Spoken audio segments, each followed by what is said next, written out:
Verse 21, I went out full. Now think about that for a second. I went out full. Naomi had forgotten that she went out with her family during a time of famine in search of bread and livelihood. If she was full, it was only because they had eaten their last meal before departing. But the overwhelming exaggerations of memories colored over the original reason why they had left in the first place. All she could think of was who and what she had left with. Her memories were of a husband and 2 sons and the things that they had carried along for their temporary pilgrimage. She had forgotten that she had left a land which was beset by a lack of food. Verse 21 goes on, and the Lord has brought me home again empty. The word translated here, empty, does not mean exactly that. It is an adverb rather than an adjective. Her words are Verakam Hishavani Yehovah, and emptily has brought me home again, the Lord. It is as if the entire process of the journey had been without any positive benefit at all from the Lord, and he continually drained her as they went through those 10 years away from the land. Again, in her misery, she has failed to acknowledge that Ruth, who had clung to her and promised to continue clinging to her no matter what would come their way, was right there at her side. The faithful words on that dusty road leading home from Moab were overshadowed by her own pitiful condition in the eyes of the women of Bethlehem. And in her return, she is now in a land that is productive and fruitful once again.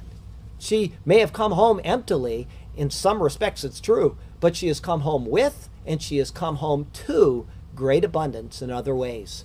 As she will find out before her days are through, the daughter-in-law that she now has and who she's taken along with her is worth more to her than 7 sons. The Lord will heap upon her a good and blessed latter life, just as he did upon his faithful servant Job. Verse 21 continues, Why do you call me Naomi, since the Lord has testified against me? In her words, and based on the meaning of her name, she is repeating a pun. Why do you call me pleasantness of the Lord, since the Lord has testified against me? She's misreading what happened here. She's finite, she's in time, and she's unknowing of the future. Like Job, what she sees as the Lord testifying against her is simply a lack of a full resource of information that God possesses. Job misunderstood his circumstances, and Naomi has misunderstood him as well. And like Job's friends, she is seeing her afflictions as a result of penal punishment. In other words, she feels that she must have done something wrong, and the Lord is punishing her. But there are other forms of punishment that are not at all, or other forms of suffering that are not at all forms of punishment. The book of Job shows this, as do many other examples in the Bible. A perfect example of this is found in John chapter 9. Here's what it says. Now as Jesus passed by, he saw a man who was blind from birth. And his disciples asked him, saying, Rabbi, who sinned, this man or his parents, that he was born blind? They're thinking penal punishment. Jesus answered, Neither this man nor his parents sinned, but that the works of God should be revealed in him. Like the man born blind, like Job, and like Naomi and many others, suffering is a part of the fallen world in which we live. At times, that suffering is used by God to demonstrate his glory. This is the case with the life and trials of Naomi.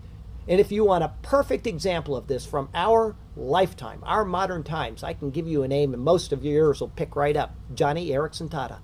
This lady, 17 years old, had a bright future in front of her. And what happens? She dives into the water, breaks her neck, becomes a quadriplegic.